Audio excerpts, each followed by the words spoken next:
I use the word for mythology when people ask me to define myth. I say it is other people's truths. It is somebody's truth. It's not everybody's truth. It's not nobody's truth. It is somebody's truth.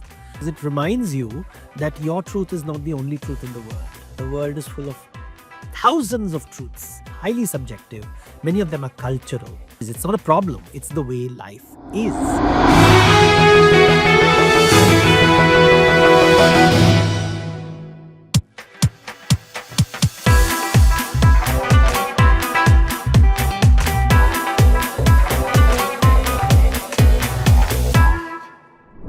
Welcome to Quizzitok, Quiz and Talk, Quizzitok, the podcast where we explore the power of learning, knowledge, storytelling, and questioning, especially in today's fast-paced world. Our goal is to inspire listeners of all ages, teachers, students, parents, anyone curious to know more and know better. Today we have a very special guest who's refreshed the way we look at mythology and cultural stories. Devdutt Pattanaik. Devdutt is a celebrated mythologist, author, and illustrator who's written over 50 books that bring ancient stories and wisdom alive in a way relevant to our modern world. Welcome to Quizzitok, Devdutt. Yours has been a very interesting journey because you specialized in a very different realm and then you transitioned to become a mythologist and author and several other things. Tell us about it. How did that begin? Well, it happened organically. I don't think I planned it. I studied medicine. I worked in the pharma industry. I worked in then a consulting firm which specialized in the pharma industry and the healthcare industry. And along the way, I was interested in mythology and I would write about it. And I think one thing led to another. I started writing columns, which led to books, which led to lectures, which led to consultations. So it sort of became very organically over, now it's 30 years. So it's 30 years of work. You did an MBBS degree. You acquired one, so you could have become a physician. You went into the pharmacy area, but this interest and acquaintance and mastery of aspects of mythology and our scriptures and our epics, where did that begin? How did that happen?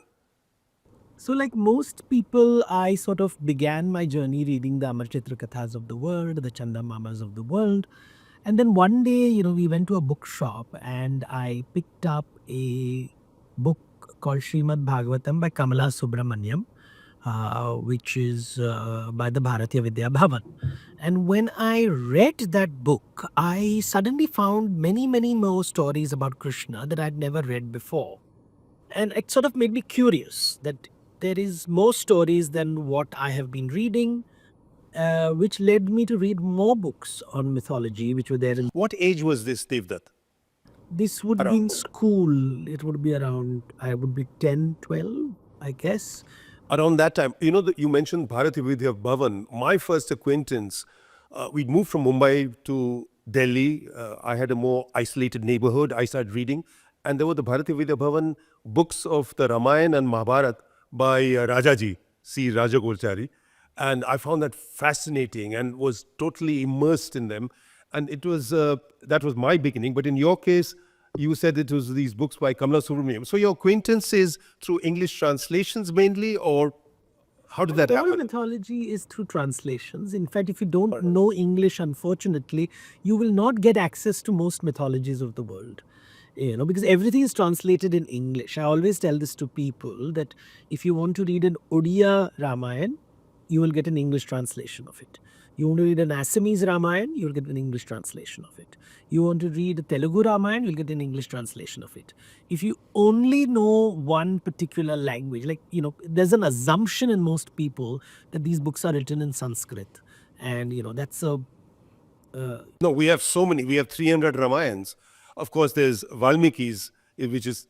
They all are considered to be Valmiki's Ramayana in the way it's presented, that they are retelling the Ramayana. But the thing is, the assumption of language as we confuse language with knowledge. And I think that is important to clarify to people that language is a medium of knowledge. And through language, we access the stories and the songs. And you sometimes we privilege language over the stories. And I think that was my big learning. I mean, you mentioned Rajaji's books. When I was reading, the Mahabharata at that time, I was excited and I was reading the Ramayana.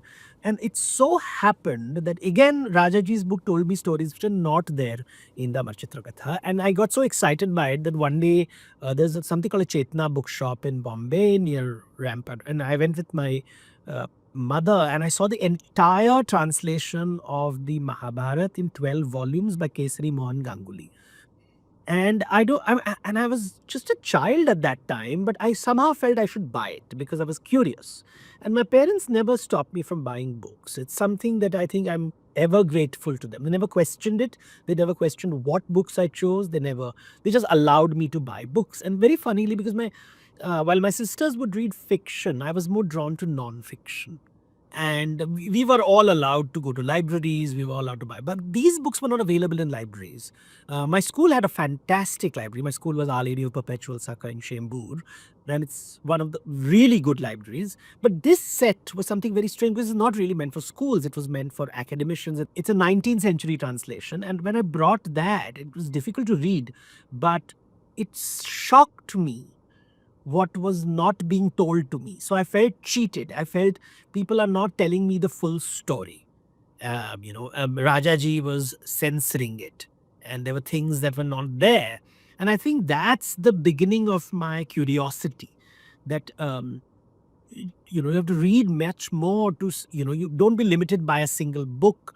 Get access to more books, and it was like this chase of new ideas. So you realize it's just a new world out there. The amount of stories that are told, the amount of Mahabharat stories that are told, that are not told to us, that we are told is age appropriate, and all those kind of stuff sort of triggered my imagination and said that it was fun. Like some people like stamp collecting and some people like to collect feathers and butterflies. I think these books on mythology drew me a lot. And I think all kinds of mythologies. And I think I very early on went into the academic space because there were books written on obscure stories, legends, which really drew my attention. And I think I never realized at that time that this would have any practical, we are trained to have vocational education, right? We get a job.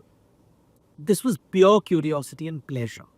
And I think I perceived. You've hit on some very important notes. I think curiosity as a key, as a driver to know more, to find out more, and to be open-minded, and to go where it leads you, and to be questioning, to have the skeptical attitude, to question things, to go beyond what is just told to you.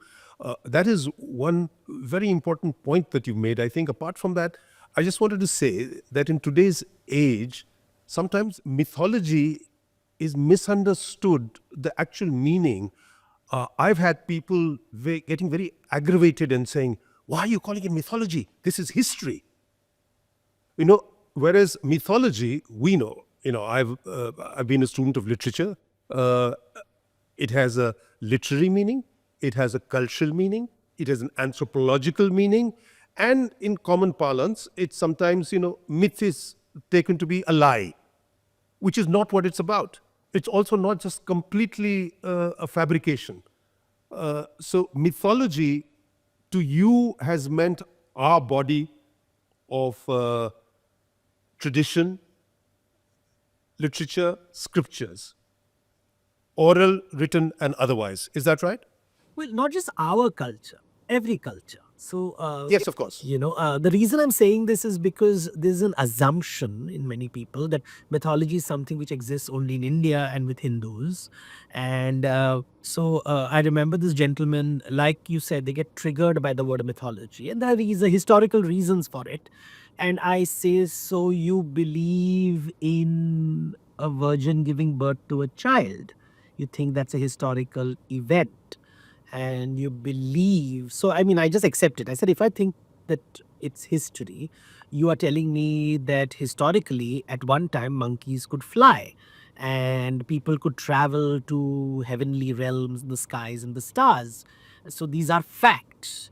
And then they don't know how to answer this because you have sort of put them. I'm asking them very curiously that if you believe these are historical events, you are essentially saying these are real things. And the problem is because most people, and it's really the result of scientific education, because we take things literally and we do not understand metaphors, and we're not really taught metaphors properly in schools and colleges. And the purpose of, I mean, as I went along in life and I started studying these subjects, I realized why it is difficult. Like, a child comes up to me and says, do you believe that an elephant headed god can exist? And I normally people are expecting a yes and no answer, especially when I go and children are suddenly they think I'm an encyclopedia and I should answer their questions, and don't feel any obligations to answer anyone's questions. So I say, can you tell me what you mean by God? So I countered it with a question. And I said, do you believe in Harry Potter?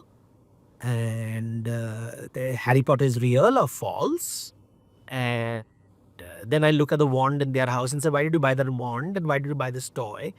And suddenly, when I start asking them questions about their lives, they suddenly, because we don't invest time in reflecting in the decisions we take, the choices we make, I think it sort of startles them that they too are an object of curiosity.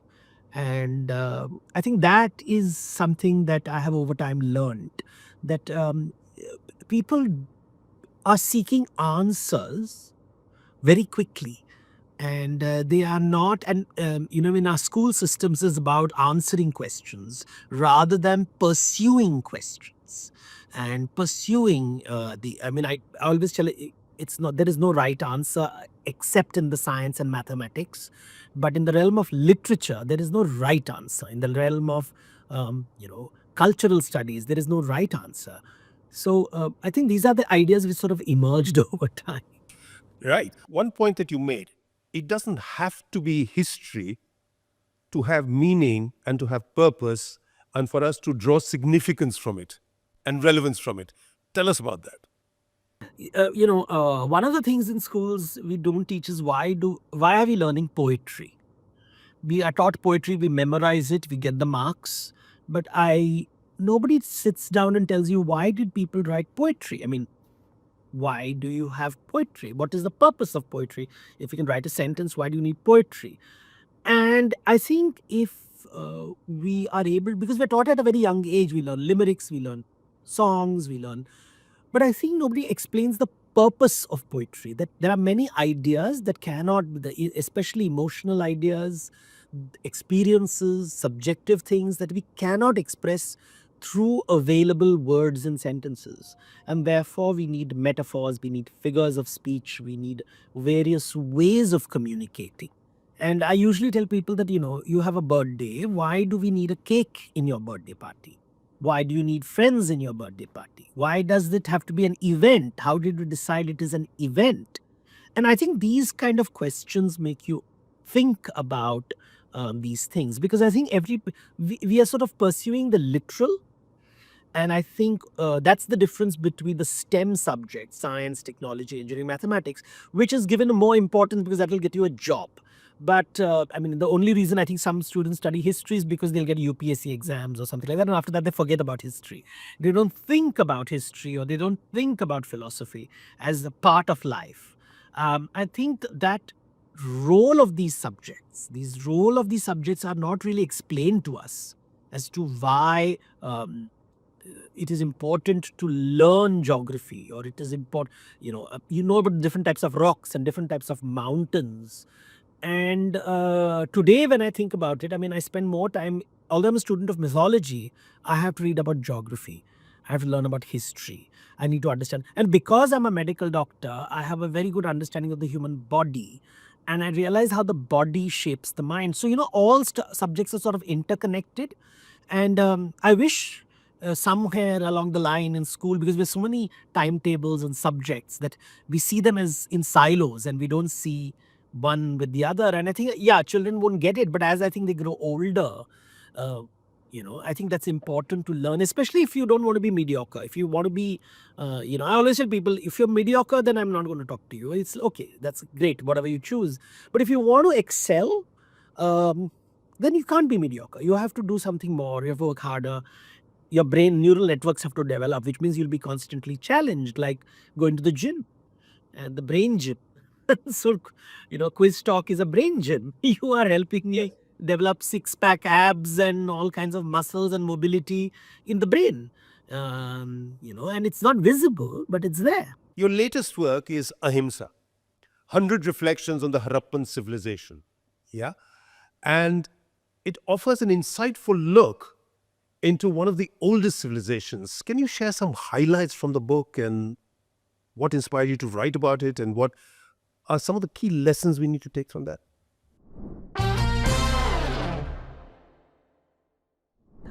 When we talk about Harappa, I notice that people would talk always about its toilets.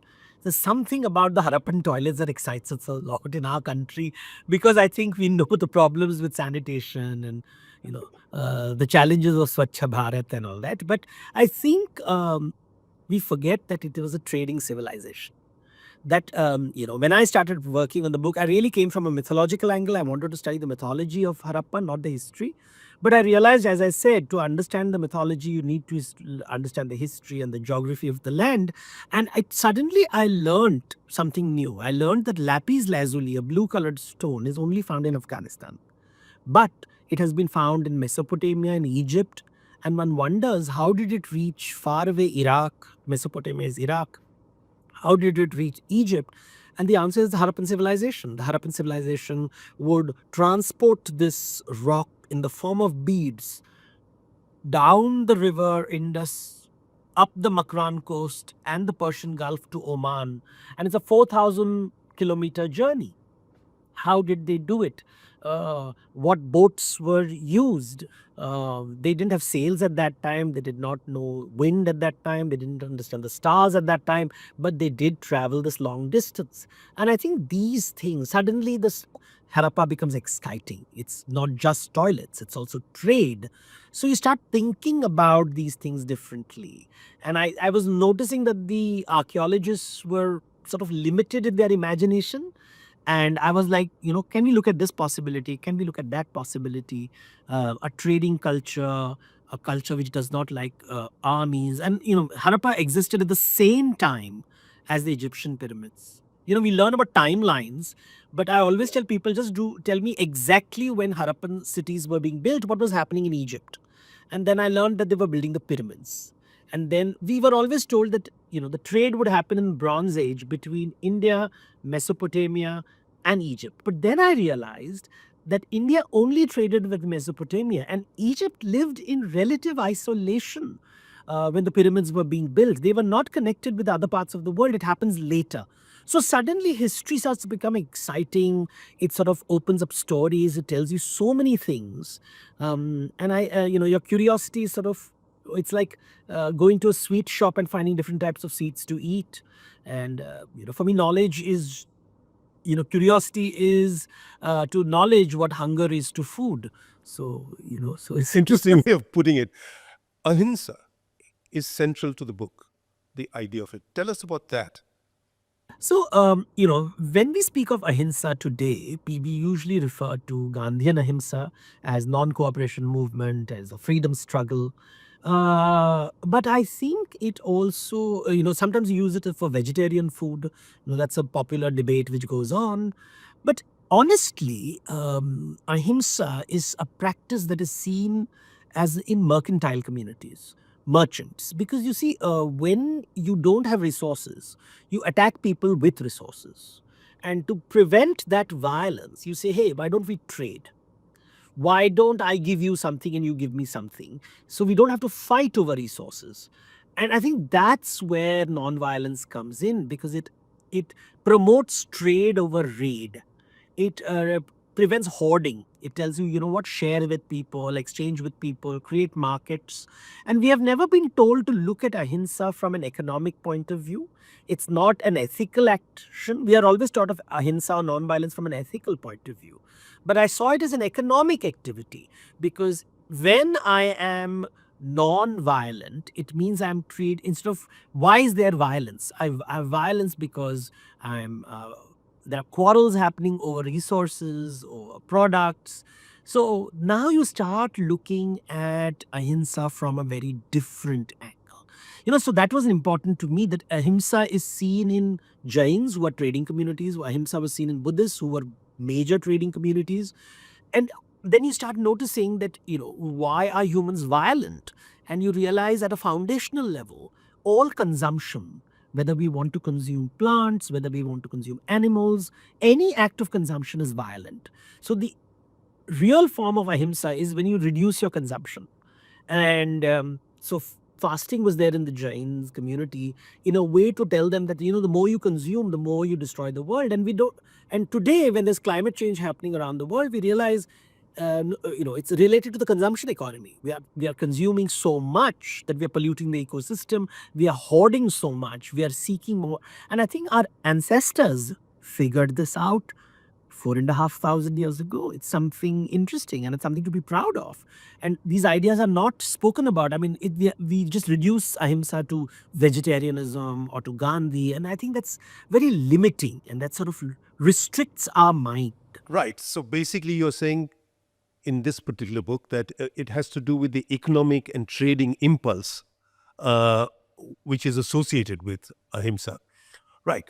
So that will be debated, I'm sure. People will have all sorts of things to say about it. We've, of course, mostly associated with Jainism and Buddhism and their outlook of the world. You've written a lot, Devdutt, for children. You've written about the Fun in Devlok series and your recent book, ABC of Hinduism for Kids. What's your approach to writing for young readers, and what do you hope they take away from these books? So I tell the same things I'm telling to an adult when I'm writing a children's book, but I tone it down. So I do not have many ideas. I don't push a lot of ideas. I try to see how they can remember things. Does it make sense to them? Why should they read this story? No child is obliged to read the Mahabharata or the Ramayana, but how do you make it exciting for the child? How do you make it digestible, understandable? And that is important. So it's when I'm writing, for example, this Fun and Devlok series, I spoke about, that time Aadhaar cards were appearing, and everybody said, and I said, identity card. What is the purpose of an identity card? And I said, if Krishna goes to the airport, would he have an identity card? And the story is about how Krishna goes to the airport and he wants to enter the airport, assuming everybody has seen his photograph and therefore will let him in. And the guard says, but you don't have an ID card. Show me your ID card. And your ID card, will it have the peacock feather? Will it have the curly hair? And I think that sort of intrigues people. The purpose of an identity card is sort of established. And then the question comes, if Ravan were to go to the airport, would he have 10 ID cards because he has 10 heads?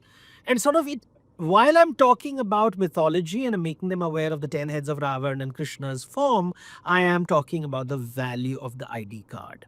Or when you look at dance, Indian dance has lots of movements, gestures, expressions. And I said, Shiva is the god of dance, but really he's not dancing, he's playing dumb charades. And that's what you're doing. You sort of play a game. What is dumb charades? You move your body to communicate ideas. And you're really telling people that language is not just by words, non-verbal. We have friends and family who are deaf and mute, who speak with gestures. We use expressions all the time. We use various ways of communication. So you sort of turn the story into something else. It makes it familiar with the children. They know dumb charades. They know to play the game. But now Shiva is playing dumb charades, and his gestures have meaning. And so now when I take a child and show him an image of God or a goddess, he start looking for meaning. Why is he doing this? Why is he doing that? And I think once you plant the seed of curiosity in the child, he sort of or she thinks differently. And I think that's and you start young. I mean, I got this. I recently put this book together. It's called Gana Bajana with the gods. I started noticing that all these images of gods in social media are very violent. They all seem to have a lot of weapons. They seem to be very angry. And we forget that Indian gods always have musical instruments. So every god, Narad has his iktara. For me, Saraswati has a guitar. So I want this image. And, Krishna has a flute and Shiva has a damru. So you create an orchestra and sort of, and mostly it's for parents because I know most parents don't know these things. So when the child, the parent will buy the book, and I think hopefully the parent reads the book, my job is done. Devdutt, I noticed the wall behind you is full of illustrations. Yours? You've done those? Yeah, my last from the book Ahimsa. This is the Harappan art. So, in a number of your books, you've done your own illustrations. That's a particular indulgence, talent, fancy? Well, not just indulgence, it is also to communicate better. People have short attention spans. You want to hold their attention. You also want to communicate ideas that cannot be communicated through words. And I think images are not just decorations, but they're also tools of communication. For example, if you see my book, this is Boys Who Fought, which is the Mahabharata, you'll see these illustrations, and I'm sure you can show them better. But there are these blurbs to make, use call outs, so use different techniques. I design books very carefully so that I know the children's eyes will move in different directions when they look at a piece of paper.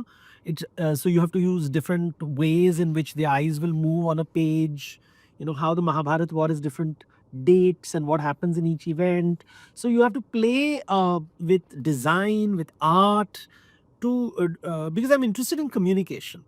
I'm not interested in them reading it. I'm interested in communicating it. And communication is can be textual, can be design, can be art, and all that sort of comes together in my books. And I work very hard for that. You clearly have a talent, Devdutt, because, it's a very interesting line that you have in the way that you visualize and illustrate various figures in interesting ways. So that's something that you've always had. You developed it. How did that happen? So this is a science background. Those journals in which you have to draw things and illustrate things. And I think right from the beginning, I enjoyed the idea of a diagram explaining text. And I think when I was studying medicine, one of the quick ways of answering question was to draw things. You don't have to write complete sentences. You could just draw things, because your science is not so much bothered about your grammar. They just want to check whether you understood it.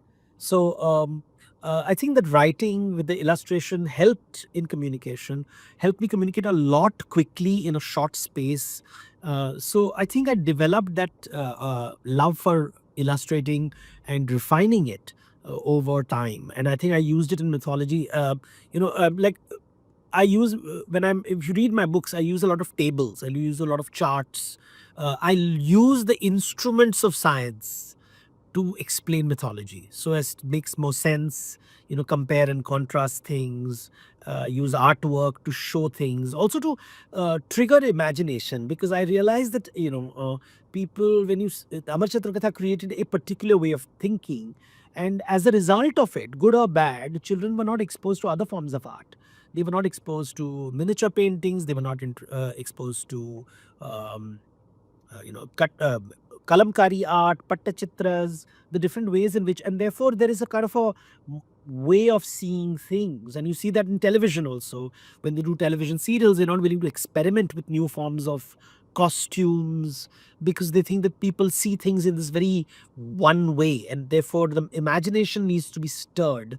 And as a child, as I said, in school libraries, I would see these lovely books with lots of illustrations. And I said, that's how imagination is stirred. So that's what I do in my artwork. You've been to various kind of fora. You've addressed different kind of audiences, including lots of schools. and address children of different ages, what is your approach to interest them in your subject and to explain its relevance to them? Tell us. Teachers, I know, would take a leaf out of your book. So I generally don't answer questions. I ask questions. I, I don't ask, and nor do I seek answers. I make them think. I think the Vikram and Vetal approach, I always tell the teacher is the Vetal who will tell the story and ask the question, the puzzle, the riddle, and the student is the Vikramaditya who has to answer the question. And that's the model which comes from ancient Indian culture, where I think you have to trigger the curiosity of children. So I would, for example, if I'm saying, how will you string a bow? And then the children will stand up and they'll show it how they string a bow, and they'll say, okay, where do you get the bow staff from? And then they'll say things like bamboo. Then I'll say, where do you get bamboos? And they all have cell phones. If they're older children, they have cell phones. And I will say, well, Google it and tell me. And then they start Googling because they don't know how to Google. They don't know how to search. I mean, I was once in a design school where I was helping them understand Buddhist art. So I had about 4 students in the room, and I said, okay, please keep your Wi-Fi, use your iPads. Tell me what a stupa is. And they're like looking at me and saying, you have Google. Tell me what the stupa is.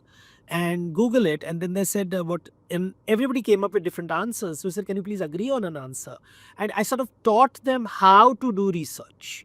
And I said, I will tell you what is not there in the texts. Information can be given in a book, but connections, making analysis, how do you see things, question things, that's what I'm interested in. Why was the stupa built is something that perhaps the Wikipedia page won't be able to explain it to you. But, how was the original stupas built? What was the materials used?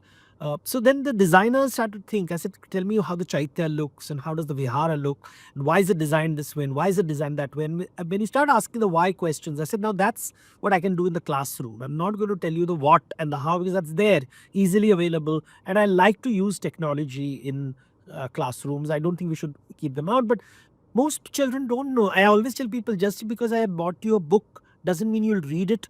And just because you've read it doesn't mean you'll understand it.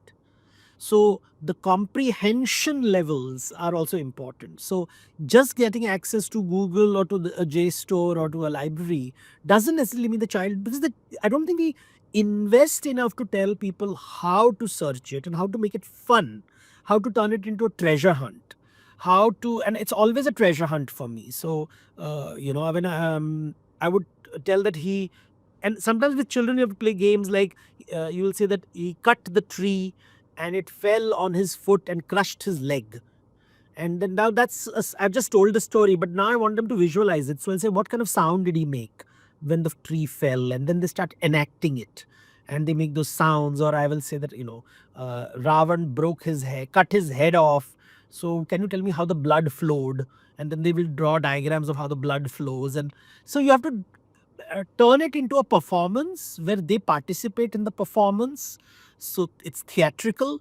And I found that to be very useful. It's not just a simple pedagogy of just talking. Or just listening passively, or just sort of giving one way a load of information. I think teachers would take lots of tips from what you've just said.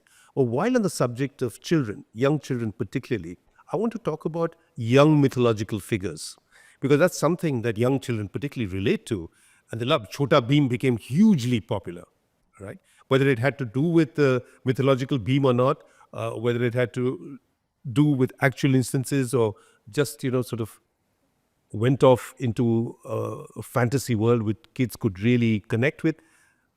There are a number of very interesting childhood figures in mythology.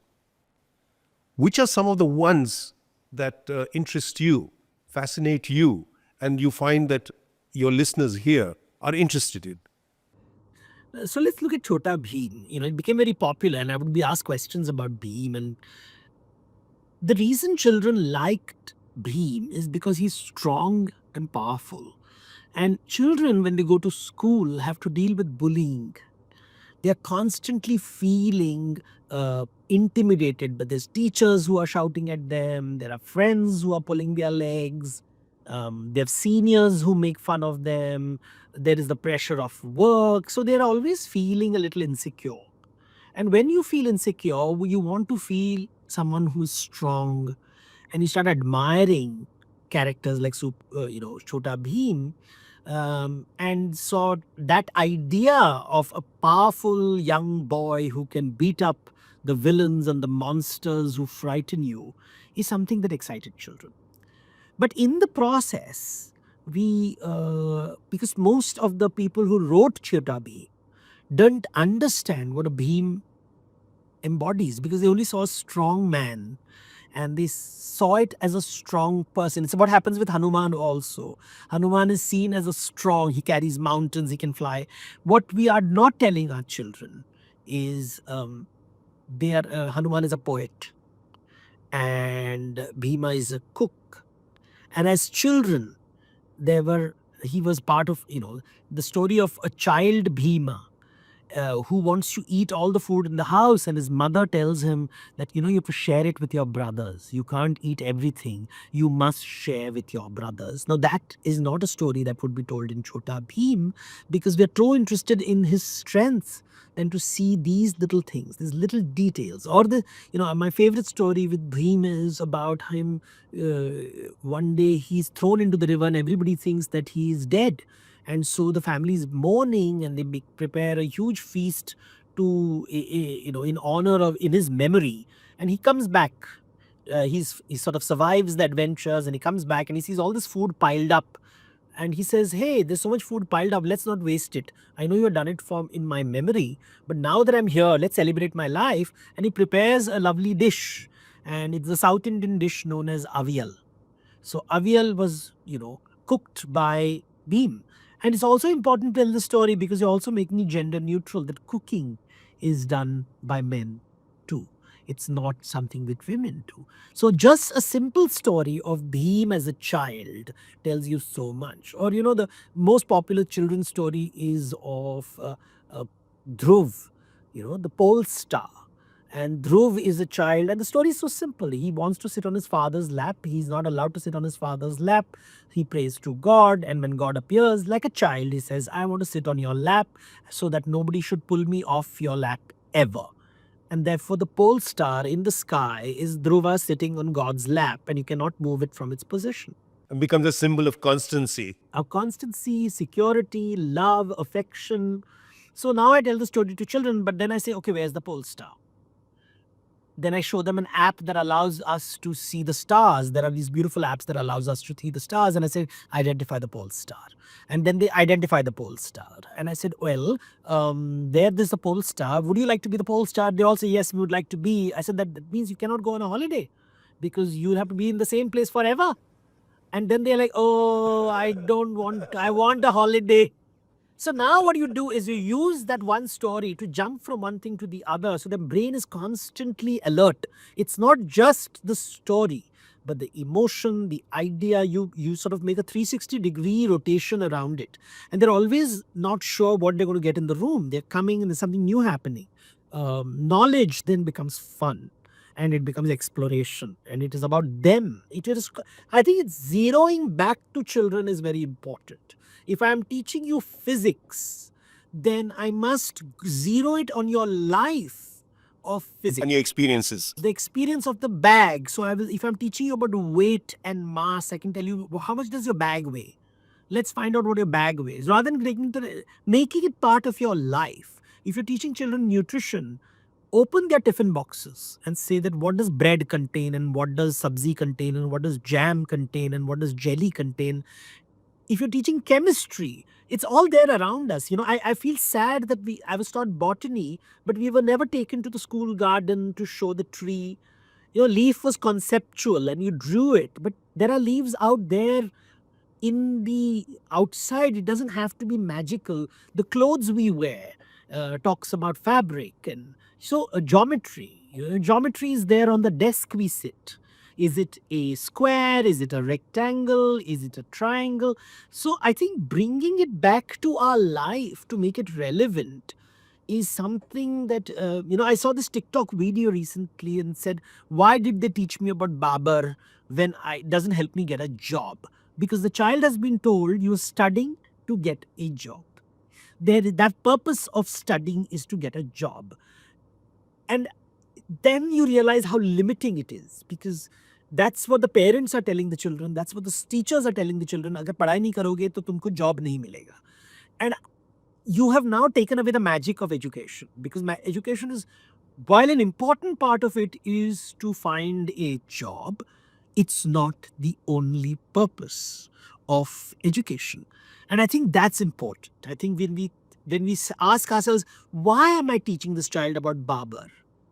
And then you tell the story of Baba, how he traveled from one land to the other and how he made a life for himself. He had nothing. He had no opportunities. He created opportunities for himself. He traveled to another. Now that's exciting. That's now telling a child so that, you can have nothing, but then you can be the founder. Or you write diary. Babar was famous for Babarnama. And then I ask, hey, what's your Nama?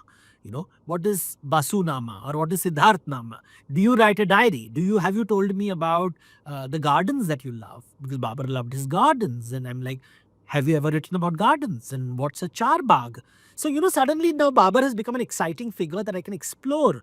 And I think this, of course, our school curriculum is so cramped because we're trying so desperately to we think it's like a software download.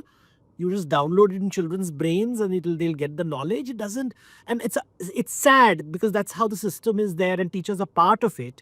But I think there is enough and ample time for parents and to invest, and teachers are parents too.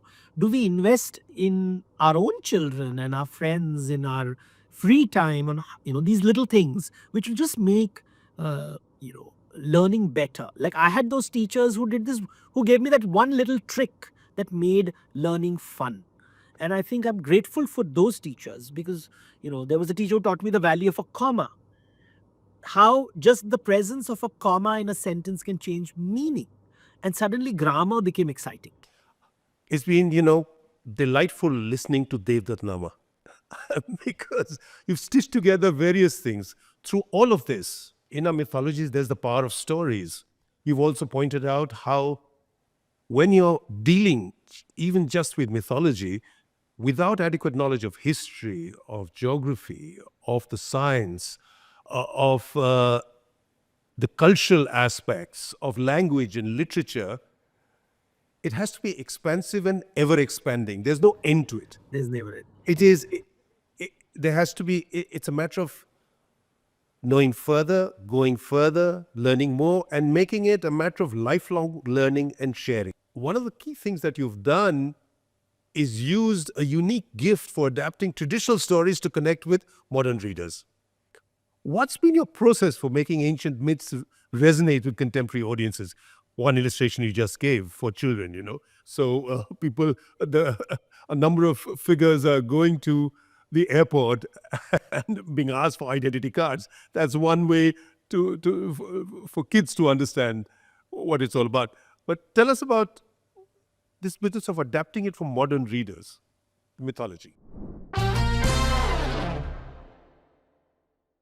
See, when we use words like modernity and, we say that we somehow are on the assumption that we are somehow different from people who lived 1,000 years ago because we have technology. We have, internet, we have phones, we have planes, we have railways. We have a lot of things that our ancestors didn't have. And somehow we start confusing material progress with psychological progress. And that's a foundational thing. In mythology is not interested in the material world. It's interested in your inner world, your psychological world, your insecurities, your fears. This doesn't go away. The strongest men you meet, the most powerful men you meet are as insecure as any child that you will meet. And so the story that I will tell an adult to calm him down is no different from the story I'll tell a child to calm them down. The stories are the same. And I think at an emotional level, nothing changes actually. And the mythology really is that captures that emotion. And therefore, for me, a story is kind of a coagulated emotion. It sort of captures an emotion, and I'm presenting that emotion to people. So I'm able to talk walk the talk across genres, across age groups, across schools, colleges, teachers, because the issues and the questions are always the same. I mean, let's look at the word ahimsa. When somebody tells me something about ahimsa, I know that he has read it somewhere. He's not thought about it, because if he's using exactly the same understanding of ahimsa, which is common, it means he has not sat down and asked, why is there violence in the world?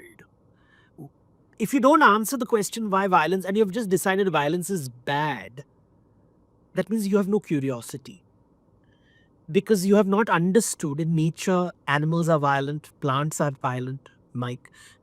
Parasites exist, predators exist. There's so much of violence in nature.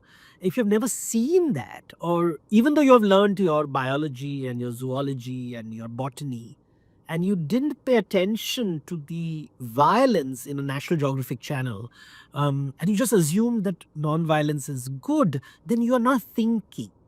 And I think for me, that is something I've seen in professors. So a child asking questions is far more exciting, because at least there is a question. An adult stops asking questions. So when I'm writing mythology, when I started writing on Ramayana and Mahabharata, people would talk about Ramayana and Mahabharata, and I'm saying, why do you assume these are literal? Why are you not seeing the metaphor? What is the metaphor which is coming repeatedly in these stories?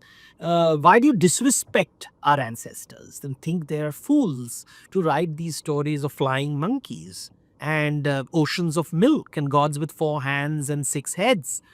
You think they genuinely believe that such creatures existed? Because many people believe they were aliens who visited the earth. And then I tell them that, Buddhist art, early Buddhist art, does not have deities with 4 hands. The deities with 4 hands only appear 2000 years ago, not before 2000 years ago. 2,500 years ago, or 2,200 years ago, when we have the early art images, for that matter, Harappa, human beings have 2 arms. You never have 4 arms. This 4 armed deities start appearing only less than 2,000 years ago. And something has happened, and they have felt the need. Is it a visual metaphor? What are they trying? Why are they trying? It's like you start thinking, if a child walks and sees a temple, and he sees a being with 4 heads and 4 arms, he starts wondering, this is supernatural, this is not common, something else is being communicated, maybe something psychological, something imaginary. We are being told to explore something which is beyond what is visible. And these are ideas that come across when you just ask very basic questions about, rather than judging the past as, oh, they didn't know science, they did not have what we have. I think not judging. I think also science teaches you that. Do not judge, do not evaluate, try to understand why they are saying what they are saying. So I think these kind of explorations enable us to understand mythology better. And I didn't see that around me in my books. People would retell the stories. Even today, when people say I write on mythology, they are really telling about mythological fiction. They are telling about how they retell the stories, but I'm not interested in retelling the story. I'm interested in analyzing the stories. I'm interested in why Valmiki uses a lot of conversation about the forest.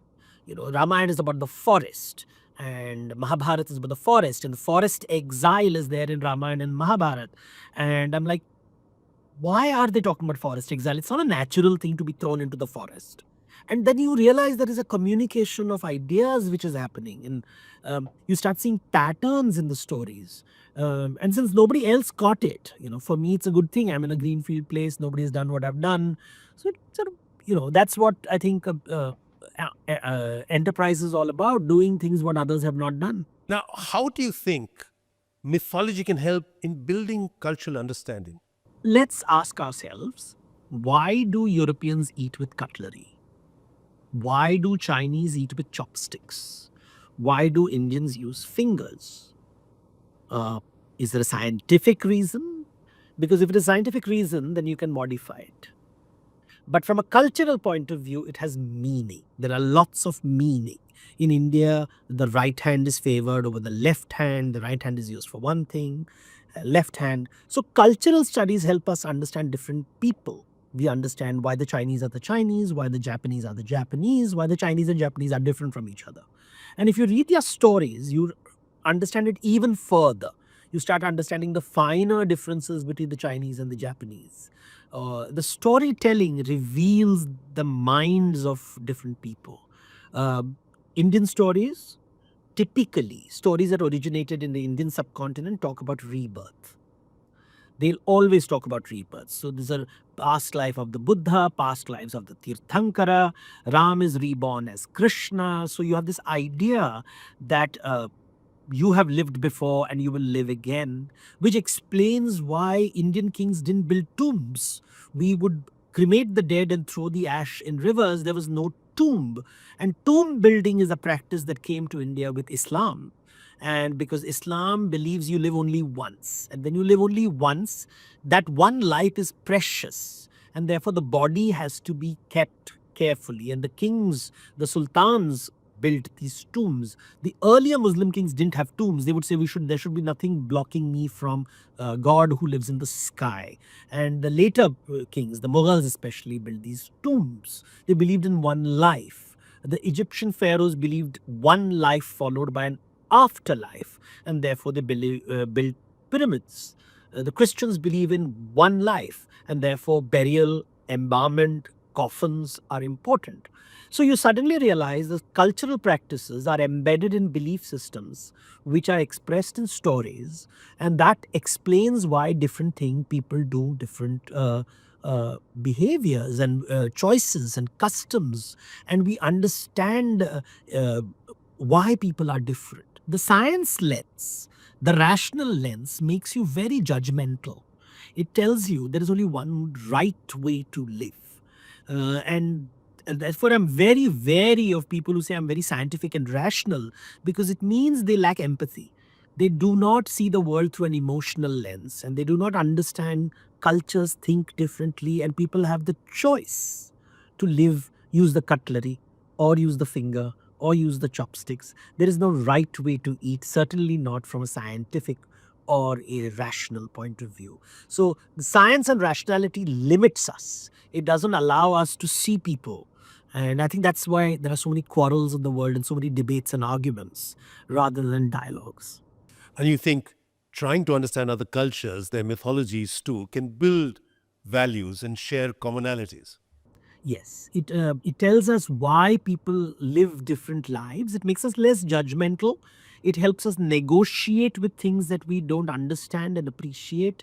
Uh, the Europeans who brought the idea of science and rationality divided the world into the civilized and the savages, and they sort of dehumanized the savages and violated their rights. So we should be careful of words like science and rationality, because it sort of gives you permission to be cruel. And I don't think that's a healthy thing to have. Cruelty is not a rational or a scientific concept, but it is enabled by science and rationality, because we don't see things with compassion and try to understand why did the Japanese wear kimonos? Why did the we can start looking at things, from this is right and this is wrong and this is good and this is bad, and this linear way of thinking, besides being scientific and rational, is also very monotheistic. It's one way of looking at the world.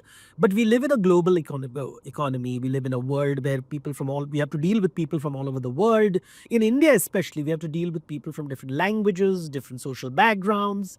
Um, and I think mythology helps us understand India better and the world better. I see North Indians are completely clueless about South Indians. North and South Indians don't know understand about East India.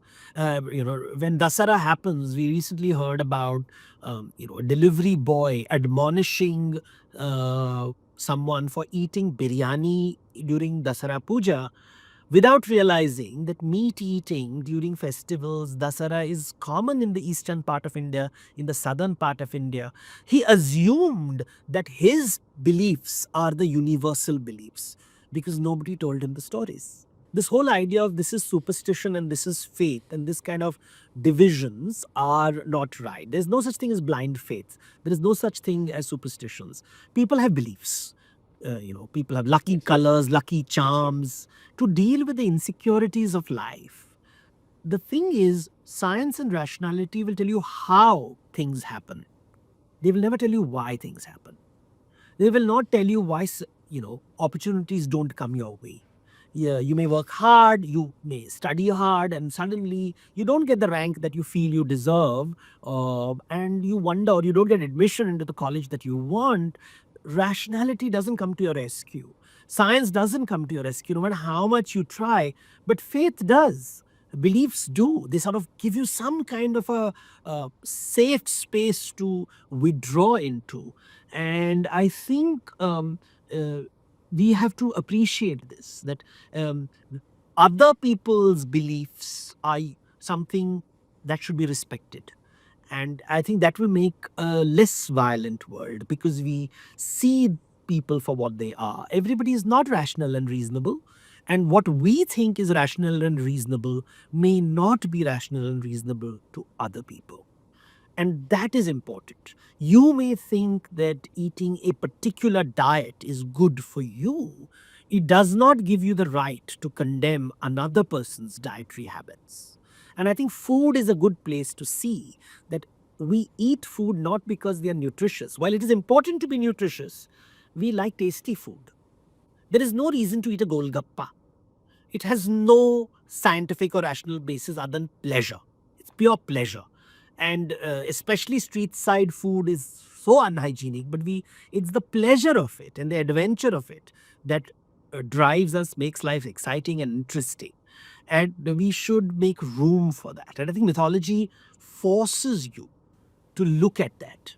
It forces you to make this journey. Remember, I come from a very strong science background and I think scientifically, but I also know its limitations. It's not the answer to all of life's problems. It solves many problems, it doesn't solve all problems. And I think that's important to remember. One or the other, if you start looking at things as one is better than the other, then we are not in the mythological space. Right. So, whether it is on the one hand science and reason, on the other hand belief, there has to be a more understanding, compassionate, tolerant attitude to other beliefs and things outside science, equally things outside your own belief system. I use the word for mythology when people ask me to define myth. I say it is other people's truths. It is somebody's truth. It's not everybody's truth. It's not nobody's truth. It is somebody's truth. Now, that's a simple definition, but it sort of calms you down because it reminds you that your truth is not the only truth in the world. The world is full of thousands of truths. Not all of them are objective. Many of them are highly subjective. Many of them are cultural. And it's just the way life is. It's not a problem. It's the way life is. And the more we understand many truths, the less judgmental and violent we will be. You've said that mythology can answer existential and societal questions. Can you suggest how teachers and students can use mythology to explore those big questions? Well, we do it anyway. It's not that we do not do it. When I always tell people that you'll see children going to temples, usually during exams. Just when the exams are coming, suddenly the temple is crowded with young students offering flowers, which they've never done before, because the anxieties are working out and you're looking for anything that will get you that edge as you're waiting for your results to come. So, is it rational? And then I think that's an opportunity for us to understand why we do these things. And, many parents ask me, my child doesn't read religion, not interested in religion. And I'm like, it's okay because life is good.